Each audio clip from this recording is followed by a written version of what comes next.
So where were you stationed at in New York? Down on Flushing Avenue at the Navy Yard. Wow. Yeah, in Brooklyn. Brooklyn Navy Yard. Yeah, and I did my year there. I was discharged. I was going to go and live either some parts of Africa or some parts of Europe, like Spain and certain places I had been that I thought was very peaceful. Mm-hmm. You know, and that was my plan. But at this time, I met maybe about 4 or 5 months before that. I met Fanny and Little, and that's Nas's mother. But I met her at the place called the 521 in Brooklyn on Franklin Avenue. Mm-hmm. And that was a rhythm and blues joint, you know, where a lot of people were famous. Now, last night, a lot of those people, they played? Before they were famous. Wow. You know, so hung out with her, and then I told her I was getting ready to leave a couple of days later. And then she didn't like that at all. She started to tear up, you know. And I was calling my mother, telling my mother I was leaving too, and my mother heard her crying in the background. So my mother asked to speak to her, and she spoke to her. And then when I got back on the phone, my mother said, "Don't leave that girl," you know. So, but by the time I got ready to go, I had run out of money. I had $66 left. $66. $66 to my name. And New York was so wide open, you didn't have to worry about finding a place to live. I mean, I just walked down the street and found the first place, you know, I was very unsophisticated about what I could do here. Mm-hmm. You know, because it really overwhelmed me. A country boy like me, it overwhelmed me. And I lived simple anyway. I wasn't looking for anything but like something with a roof.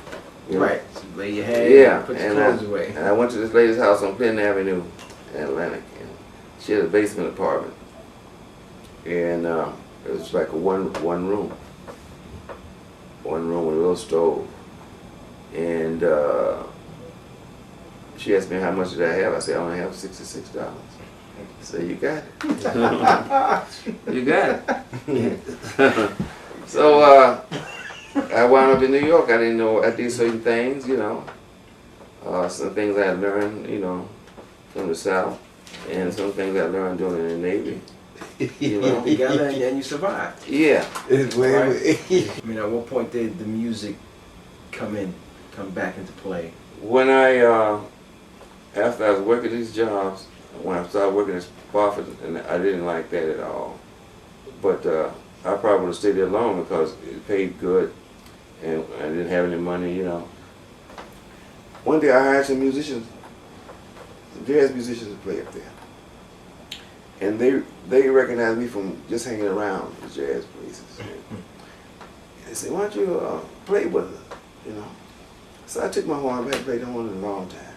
Played with them, and all the kids said, "You should be doing that."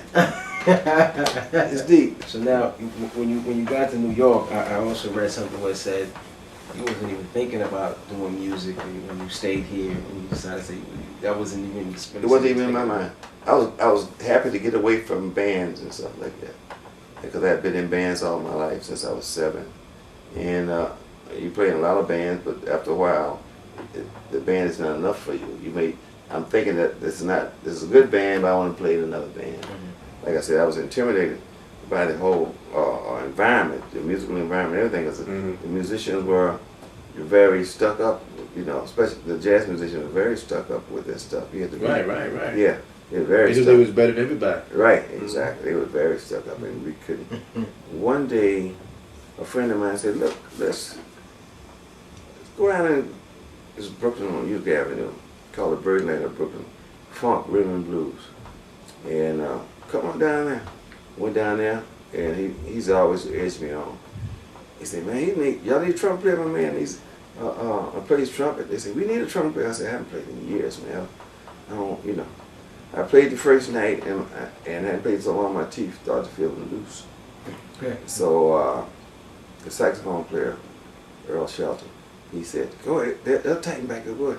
So that's what got that little thing happening in me again, because the band was called Pretty Willie and the Soul Brothers, and Willie, I remember I got fired from that band because Woody was more interested at intermission.